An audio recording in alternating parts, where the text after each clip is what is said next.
Hello everyone, welcome to my channel वांगचन cute love story. तो चलिए फ्रेंड्स, अपनी story marriage with brother in law का next part शुरू करते हैं। और फैन फिक्शन डियर अगर आपको पसंद आए तो प्लीज़ प्लीज़ प्लीज़ चैनल को सब्सक्राइब, लाइक, कमेंट, शेयर ज़रूर करना। तो चलिए स्टोरी की स्टार्टिंग करते हैं। तो लास्ट पार्ट में हमने देखा था कि जहाँ वांग जी विंग के पास लेटा हुआ था और विंग की टमी पर हाथ रखकर उस बेबी से बात कर रहा था।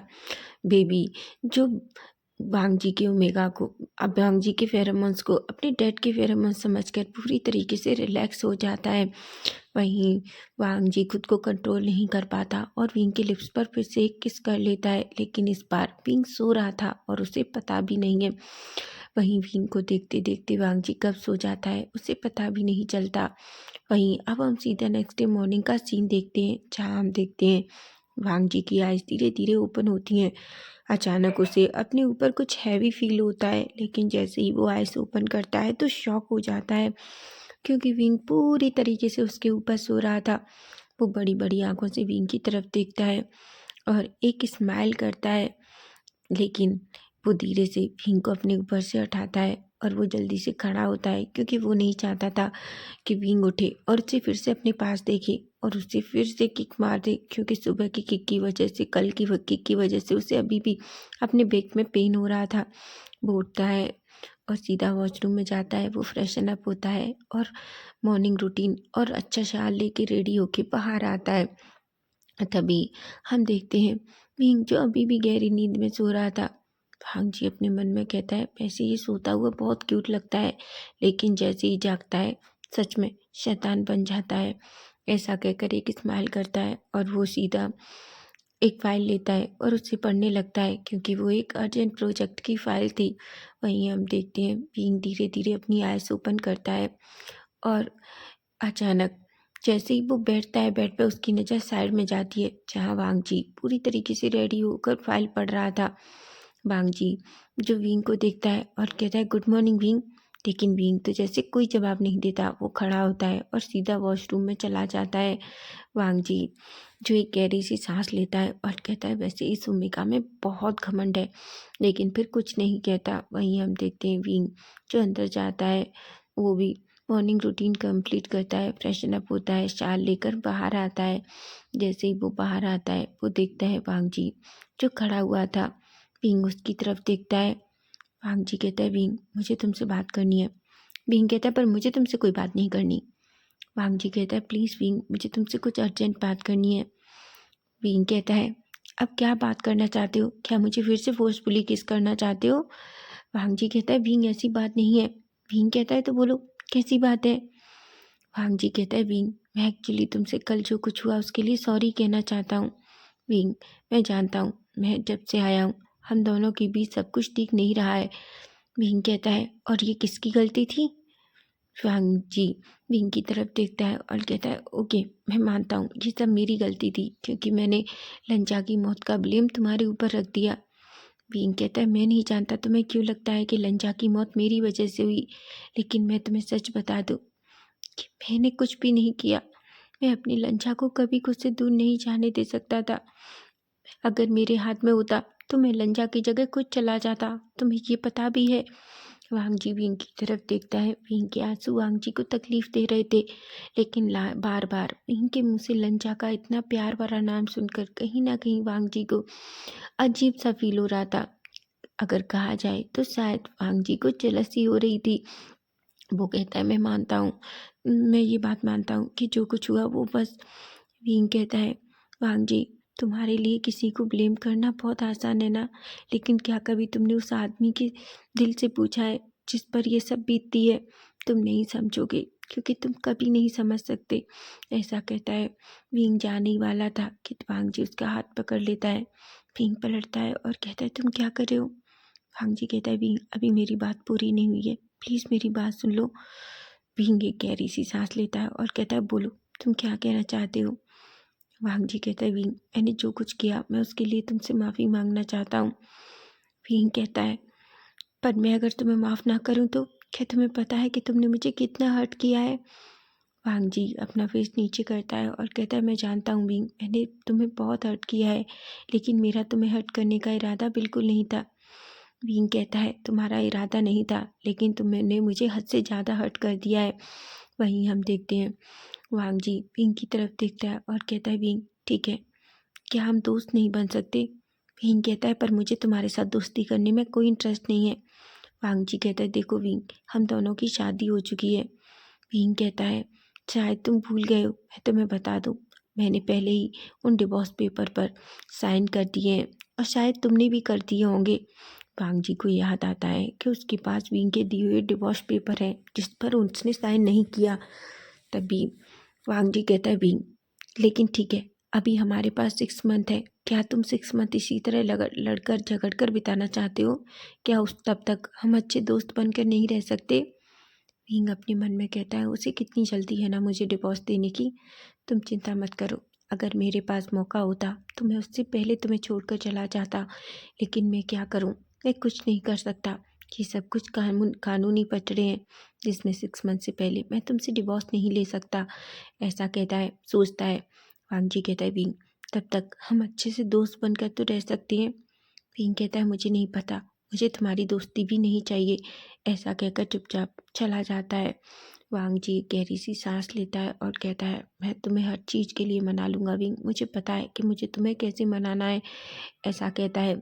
वहीं अब हम सीधा ब्रेकफास्ट टेबल का सीन देखते हैं जहाँ सभी लोग ब्रेकफास्ट कर रहे थे। विंग बहुत चुप था। जियान जो बहुत सारी विंग से बातें कर रहा था और विंग बस हाँ हूँ मैं जवाब दे रहा था, क्योंकि उसका पूरा फोकस बस वांग जी की उस बात पर था जिस पर वांग जी ने कहा था कि वो उसका दोस्त बनना चाहता है।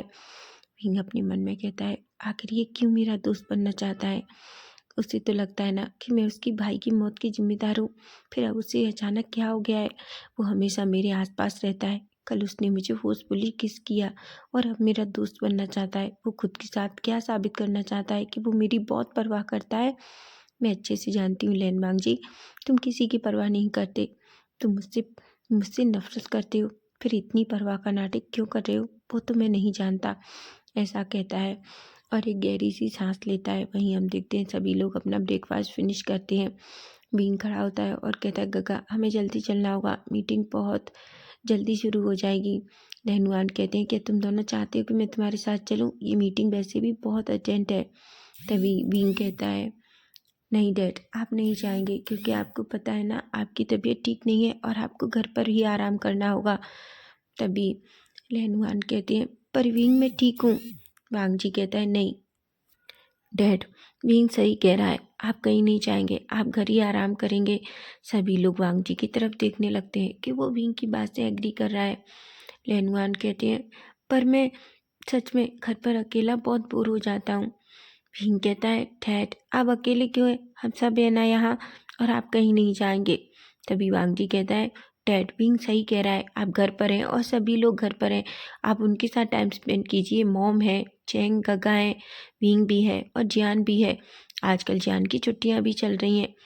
जियान जो शॉकिंगली विंग और वांग जी दोनों को देखता है। विंग अपने मन में कहता है आखिर ये मेरी बातों की कॉपी क्यों कर रहा है। तभी लेनवान कहते हैं ठीक है मैं नहीं जाऊंगा, पता नहीं तुम लोग मुझे कुछ भी नहीं करने दे रहे। ऐसा कहता है। वहीं हम देखते हैं वांग जी और चैन खड़े होते हैं और सीधा कंपनी में निकल जाते हैं। वहीं हम देखते हैं कंपनी में पहुंचते ही भी जब भांग जी जो अपने केबिन में जाता है और सिचैन अपने केबिन में चले जाते हैं क्योंकि उन्हें अपनी फाइल्स लेनी थी। तभी हम देखते हैं अचानक वांग जी की सेक्रेटरी जिया जो अंदर आती है। उसके चेहरे पर एक अलग ही स्माइल थी, बहुत अजीब सी। वो वांग जी को देखती है और कहती है सर ये फाइल जो आपने मंगाई थी। तभी वांग जी बिना जिया को देखे वो फाइल जिया के हाथ से ले लेता है। जिया अनोइंग सा फेस बनाती है और कहती है तुम आज एक बार मुझे देखो तो तुम्हें पता चल जाएगा कि मैं तुम्हारे लिए कितना सच कर आई हूँ, मैं तुम्हें अपना ज़रूर बना लूँगी। तभी हम देखते हैं वांग जी जो जिया की तरफ बिना देखे कहता है अब तुम यहाँ से जा सकती हो। जिया अपना पैर पटकती है और कहती है आखिर ये इंसान मुझे देखता क्यों नहीं है। वहीं हम देखते हैं जिया गुस्से में बाहर आती है। तभी उसकी एक कलीग पूछती है क्या हुआ, क्या तुम्हारा जादू नहीं चला? जिया कहती है तुमको क्या लगता है कोई जिया के जादू से बच सकता है? बिल्कुल नहीं, मैं जल्दी ही उसे अपने प्यार में पूरी तरीके से पागल कर दूंगी। एक्चुअली वो ना अभी काम में बहुत बिजी है और वो अभी मुझे नहीं देख रहा, लेकिन मैं तुमसे सच कह रही हूँ, जब वो मुझे देखेगा तो बस देखता रह जाएगा।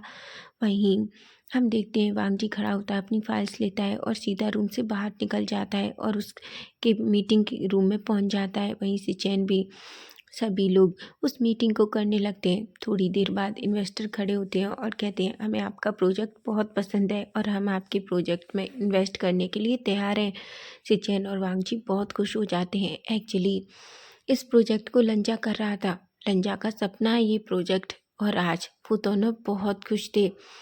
तभी वो वांगजी जो सिचैन की तरफ देखता है और कहता है गगा, इस खुशी में क्यों ना हमें एक पार्टी रखनी चाहिए। जिस पर सिचैन कहते हैं तुमने बिल्कुल सही कहा। वहीं हम देखते हैं, सभी इन्वेस्टर को देखते हैं और कहते हैं हम एक छोटी सी पार्टी रखेंगे और हम चाहते हैं कि आप ज़रूर आएँ। इन्वेस्टर कहते हैं बिल्कुल, हम ज़रूर आएंगे मिस्टर लैन, ऐसा कहते हैं। और वो सभी एक दूसरे को कांग्रेस करके थैंक यू कहते हैं और चले जाते हैं। वहीं हम देखते हैं, सिचैन कहते हैं वांग जी हमें ये बात डैड को बतानी चाहिए, डैड बहुत खुश हो जाएंगे। वहीं वांग जी कहता है ठीक है, आप डैड को बता दीजिए, मैं ये फाइल रखता हूँ। सच बताऊँ तो गगा मैं बहुत थक गया हूँ, मैं बस एक कॉफ़ी पीना चाहता हूँ, ऐसा कहता है और सीधा अपने केबिन में चला जाता है। वहीं हम देखते हैं वांग जी जैसे ही अपने केबिन में जाता है, वो अचानक एक पर्सन को देखता है और उससे कहता है कि उसके लिए गर्मा गर्म कॉफ़ी लेकर आए। वो पर्सन कहता है और वांग जी अपने केबिन में चला जाता है। तभी वो पर्सन जैसे ही कॉफ़ी लेकर वांग जी के केबिन में जा रहा था, अचानक जिया उस पर्सन को देख लेती है और कहती है ये कॉफ़ी मुझे दे दो। वो कहता है पर सर ने मुझसे मंगाई है। जिया कहती है तुम यहाँ जॉब करना चाहते हो कि नहीं, तुम क्या चाहते हो मैं तुम्हें यहाँ से निकाल दूँ। वो पर्सन कहता है नहीं नहीं मैडम। जिया कहती है तो ठीक है, इसे मुझे दो और तुम जाओ यहाँ से। ऐसा कहकर जिया वो कॉफ़ी उस पर्सन से छीन लेती है और कॉफ़ी लेकर अंदर जाती है। वांग जी जो अपना सर पकड़ कर बैठा हुआ था, क्योंकि सच में उसके सर में बहुत दर्द हो रहा था, क्योंकि वो बहुत लेट सोया था और जल्दी उठ गया था। वहीं हम देखते हैं वहीं जिया जो कॉफ़ी को अच्छे से वहीं टेबल पर रखती है और सीधा पीछे जाती है और वांग जी का सर पकड़कर उसे धीरे धीरे दबाने लगती है। वांग जी एकदम शॉक हो जाता है और अचानक वो पलटता है और सामने जिया को देखता है। वो कहता है तुम यहाँ क्या कर रही हो और तुम ये सब क्या कर रही हो। जिया कहती है सर आपके सिर में दर्द है ना, मैं तो बस आपको थोड़ा अच्छा फील करा रही थी। वांग जी गुस्से में उसे देखता है और कहता है गेट आउट माई केबिन, तुमसे किसने कहा है कि मेरा सर दबाने की, जल्दी यहाँ से बाहर निकलो वरना मैं कुछ भी कर दूंगा। जिया एकदम डरती है और कहती है सर वो मैं तो बस आपकी हेल्प कर रही थी। वांग जी कहता है क्या मैंने तुमसे कहा कि मेरी हेल्प करो, तुम क्या चाहती हो कि मैं तुम्हारे साथ। ऐसा कहकर वांग जी अचानक अपने बहुत ही गुस्से वाले फेरोमोन्स छोड़ने लगता है, जिससे जिया को अचानक घुटन होने लगती है। जिया जल्दी से अपने चेस्ट को पकड़ती है और सीधा बाहर की तरफ भागती है। वो बाहर जाती है और धीरे से गहरी गहरी सांसें लेती है। जिया अपने मन में कहती है आखिर ये कैसा इंसान है, कैसे कोई फर्क नहीं पड़ता। मैं कितनी सेक्सी ड्रेस पहन कर आई थी, मुझे लगा था कि मैं इस इंसान को आज तो पटा ही लूँगी, लेकिन ये इंसान तो जैसे पत्थर का बना है और इसे किसी चीज़ की कोई फ़र्क नहीं पड़ता। वहीं हम वांग जी को देखते हैं, वांग जी बहुत गुस्से में था, बहुत ज़्यादा।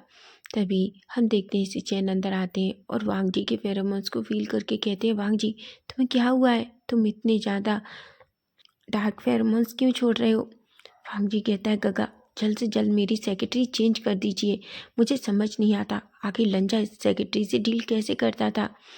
तभी सिचैन एक स्माइल करते हैं और कहते हैं क्योंकि सबको पता था लंजा विंग से मैरिड है और कई बार विंग यहाँ आ चुका था, तुम जानते हो। भले ही यहाँ के लोग जितना लंजा से डरते हैं उतना ही विंग से डरते हैं। वांग जी कहता है मतलब। सिचैन कहते हैं क्योंकि विंग ने एक बार एक लड़की को लंजा के साथ फ्लर्ट करते हुए देख लिया था और उसकी जो हालत विंग ने की थी ना, तुम नहीं जानते। वहीं हम देखते हैं वांग जी जो ये सब कुछ देखता है। तभी वांग जी कहता है और आप कहना चाहते हैं कि मैं विंग को यहाँ लाऊं और सबके सामने कहूँ कि वो मेरा ओमेगा है। सबसे पहले विंग ही मुझे मार डालेगा, आपको पता है गगा। चिचेन हंसते हैं और कहते हैं मुझे बताओ क्या हुआ है। तभी वांग जी कहता है गगा मैं चाहता हूँ कि हम अपने रिश्ते को उस तरीके से आगे नहीं बढ़ा सकते, लेकिन हम दोस्त बन सकते हैं। लेकिन विंग तो मेरा दोस्त बनना भी नहीं चाहता। वांग सी जैन कहती हैं, वांग जी क्या उसके लिए इतना आसान होगा? तुम्हें नहीं लगता वो किस दौर से गुजर रहा है? उसे इस टाइम सबसे ज़्यादा हम लोगों के प्यार, भरोसे और उसकी ज़रूरत है। उस पर किसी भी चीज़ का प्रेशर मत डालो, वो जैसे है वैसे उसे खुश रहने दो। ये सुनकर वांग जी गहरी सी सांस लेता है और हम कहता है, वहीं हम देखते हैं दूसरी तरफ वांग जी को देखते हैं। वांग जी का फ़ोन बजता है। वांग जी फ़ोन देखता है तो न्यूसेन का था। वांग जी कहता है, क्या हुआ न्यूसेन? न्यूसेन कहता है, वांग जी क्या मैं तुमसे मिल सकता हूँ? वांग जी कहता है, ठीक है, मैं थोड़ी देर बाद मेरी ऑफिस फिनिश होने के बाद मैं तुमसे मिलने आता हूँ। वो एक कैफ़े का एड्रेस देता है और सीधा वांग जी कहता है और अपना काम फिनिश करके उस कैफ़े के लिए निकल जाता है। वहीं हम देखते हैं वांग जी जैसे ही कैफ़े में जाता है वो न्यूसेन को देखता है। वांग जी एक स्माइल करता है और कहता है, कैसे हो न्यूसेन? न्यूसेन कहता है, मैं बिल्कुल ठीक हूँ यार। मैं सच में मुझे समझ नहीं आ रहा मैं कैसे करूँ। ऐसा कहकर वो एक फ़ाइल वांग जी के सामने रख देता है। वांग जी कहता है, ये क्या है? न्यूसेन कहता है, मैं समझ में नहीं आ रहा, क्या मैं सच में डैड के साथ उसकी कंपनी संभाल पाऊँगा? वांग जी कहता है, ऑफ कोर्स, तुम ऐसे क्यों कह रहे हो? न्यूसेन कहता है, समझ नहीं आता, तुम तो अच्छे से जानते हो मैं बिजनेस में कितना कच्चा हूँ। और सच बताऊँ तो आज मुझे ये बिजनेस समझ में भी नहीं आ रहा। सब कुछ बहुत गलत गलत हो रहा है। तभी वांग जी एक स्माइल करता है और फाइल ओपन करता है और उसमें वो न्यूसेन को सब कुछ समझाता है। न्यूसेन कहता है, थैंक यू सो मच यार। तभी न्यूसेन कहता है, वांग जी क्या तुमने उससे बात की? वांग जी कहता है, न्यूसेन तुम अच्छे से जानते हो उसने मेरे साथ क्या किया और तुम चाहते हो मैं उससे बात करूं। तभी ह्यूसेन कहता है, वांग जी मैं ये नहीं कह रहा कि तुम उसे माफ़ कर दो या कुछ भी कर दो, बस मैं चाहता हूँ कि तुम उससे एक बार बात कर लो। तभी वांग जी कहता है, मैं जब भी उसकी आवाज़ सुनता हूँ तो मुझे बहुत डिस्गस्टिंग फील होता है। तभी ह्यूसेन कहता है, मैं मानता हूँ कि उसने बहुत बड़ी गलती की है, उस गलती की माफ़ी नहीं है, लेकिन फिर भी वो तभी वांग जी खड़ा होता है और कहता है, ह्यूसेन प्लीज़, मैं चाहता हूँ तुम फिर से कभी उसका नाम मेरे सामने मत लो। और वैसे भी अब मैं तुम्हें एक बात बताऊँ, मेरा एक ओमेगा है और मैं बस अब विंग और उसके होने वाले बच्चे का ख्याल रखना चाहता हूँ। ह्यूसेन कहता है, वांग जी क्या तुम विंग से प्यार करने लगे हो? वांग जी एकदम शॉक होता है और कहता है, तुम क्या कह रहे हो? न्यूसेन कहता है, पर तुम्हारी बातों से तो ऐसा ही लग रहा है जैसे तुम विंग से प्यार करने लगे हो।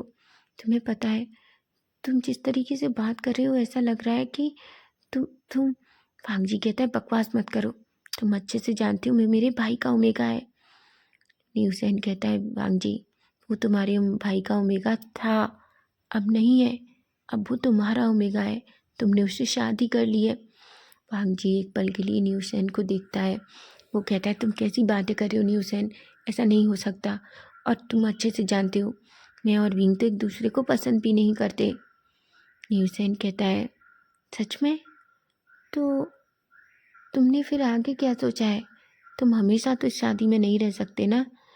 वांग जी गहरी सी सांस लेता है और कहता है, क्यों नहीं रह सकता? तभी न्यूसेन कहता है, ठीक है, कोई बात नहीं, जब बेबी हो जाएगा उसके बाद कुछ ना कुछ कर ही लेना। तुम्हारा ओमेगा मिल जाए तो तुम उससे शादी कर लेना, और मुझे लगता है विंग के लिए भी शायद कोई परफेक्ट अल्फा मिल ही जाएगा। अचानक ये सुनकर वांग जी को गुस्सा आता है और कहता है, क्यों? क्या उसे किसी अल्फा की ज़रूरत है? हम सब हैं ना उसके पास, और क्या मैं उसका अल्फा नहीं हूँ? नेहरू सैनिक हंसता है और कहता है, वांग जी तुम्हें तो बस उसका नाम सुनकर ही जलसी हो रही है। तुम सोचो तुम कह क्या रहे हो, तुम्हें खुद भी नहीं पता। ऐसा मत करो वांग जी, तुम अपने दिल से पूछो कि आखिर तुम क्या चाहते हो, समझे तुम? ऐसा कहता है वांग जी गहरी सी सांस लेता है और कहता है, मैं इस बारे में कोई बात नहीं करना चाहता न्यूसेन।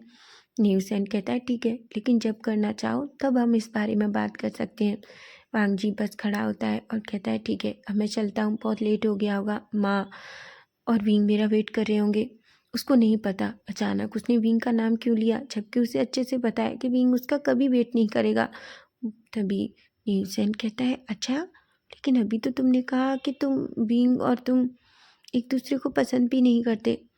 वांग जी अचानक न्यूसेन की तरफ देखता है और उसे नहीं पता कि उसने ऐसा क्यों कहा। वो कहता है वो तो बस मुंह से निकल गया, मेरा बीइंग कहने का मतलब नहीं था। नहीं उसे नचता है और कहता है ठीक है मैं तुम पर भरोसा करता हूँ, अब तुम जाओ। वांग जी जल्दी से उस कैफे से बाहर निकलता है और कार में बैठता है। उसे नहीं पता कि उसके दिमाग में क्या चल रहा है, वो बहुत कंफ्यूज है। उसके दिमाग में इतनी सारी चीज़ें चल रही हैं, ना तो वो ये समझ पा रहा है कि उसका दिल क्या चाहता है। वो विंग के सामने होता है तो वो दूसरा वांगजी होता है, लेकिन जब भी वो उससे दूर होता है तो उसके दिल में कुछ तो चल रहा है और ये बात उसे बिल्कुल समझ नहीं आ रही। वहीं हम देखते हैं सिचैन के घर पहुंचने के बाद लेनुआन को सिचैन सब कुछ बताते हैं कि किस तरीके से उन्हें उस प्रोजेक्ट के लिए इन्वेस्टर मिल गए हैं। लेनुआन बहुत खुश होते हैं और कहते हैं आज लंजा होता तो बहुत खुश होता। वांग जी को इस तरीके से मेहनत करते हुए विंग चुपचाप बैठा था, लेकिन वो कुछ भी नहीं कहता। तभी हम देखते हैं विंग सिचैन से पूछना चाहता था कि वांग जी कहाँ गया। तभी लेनुआन कहते हैं पर वांग जी नहीं आया, वांग जी कहाँ है। सिचैन कहते हैं पता नहीं, उसने कहा कि उसे किसी से मिलने जाना है। ये सुनकर विंग को पता नहीं क्यों बहुत गुस्सा आने लगता है। वो अपने मन में कहता है आखिर ऐसा कौन पर्सन है जिससे मिलने के लिए वो जाता है और किसी को नहीं बताता। आई होप उसकी कोई गर्लफ्रेंड होगी, मुझे पता है, इसलिए ही वो घर में किसी को बताना नहीं चाहता। अगर उस बेवकूफ़ की गर्लफ्रेंड है तो उसने मुझसे शादी क्यों की, ऐसा कहता है और अपने मन में कहता है पर मुझे क्या करना, उसे जो करना है करे। ये शादी सिर्फ 6 महीने की है, उसके बाद हम दोनों अलग हो जाएंगे। तभी वो अपने मन में कहता है लेकिन 6 मंथ तक तो इस रिश्ते की के बारे में सोच सकता है। क्या उसे नहीं पता कि अभी हमारे से रिश्ते को ज़्यादा वक्त नहीं है, बस 6 महीने हैं। तब तक वो क्या मेरे साथ लॉयल नहीं रह सकता। और हाँ मुझसे कहता है कि मैं पेंडिंग के साथ या किसी भी अल्फ़ा के साथ देखने पर उसे इतना गुस्सा आता है, ऐसा सोचता है। एक्चुअली विंग को भी नहीं पता है कि वो क्या क्या सोच रहा है और उसके दिमाग में क्या क्या चल रहा है। तभी हम देखते हैं डोर ओपन होता है और वांग जी अंदर आता है। वांग जी डेनवान वांग जी को देखकर एक स्माइल करते हैं और कहते हैं वांग जी तुमने बहुत अच्छा काम किया। वांग जी कहता है dad thank you so much. वहीं विंग उसे एक नज़र देखता है, वांग जी भी विंग की तरफ देखता है। दोनों की नज़रें मिलती हैं और अचानक विंग अपना फेस नीचे कर लेता है। वांग जी गहरी सी सांस लेता है और सीधा अपने रूम की तरफ चला जाता है क्योंकि सच में बहुत थका था। वहीं हम देखते हैं लेनी आती है और कहती हैं विंग क्या तुम वांग जी को ये कॉफ़ी दे दोगे। विंग कहता है पर माँ मैं क्यों। लेनी कहती है प्लीज़ उसे दे दो, एक्चुअली मैं किचन में काम कर रही हूँ बच्चा। और चैंग चैंग के मॉम का कॉल आया है तो वो उनसे बात कर रहा है। विंग एक गहरी सी सांस लेता है और उस कॉफ़ी को ले लेता है।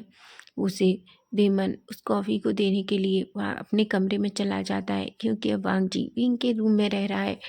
जैसे ही वो अंदर जाता है वो देखता है कि वांग जी अपनी कमर के अराउंड उसने ओनली टॉवल लपेट रखा था। और विंग जैसे ही अंदर जाता है वो उसे देखता है और शॉक हो जाता है। तभी वांग जी जो विंग को देखता है और कहता है तुम यहाँ क्या कर रहे हो।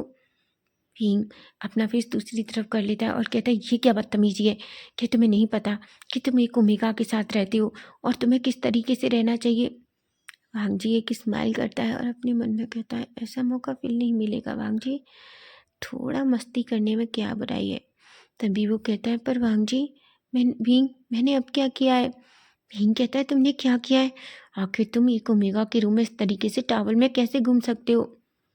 वांग जी कहता है पर विंग मैं तो अपने रूम में हूँ।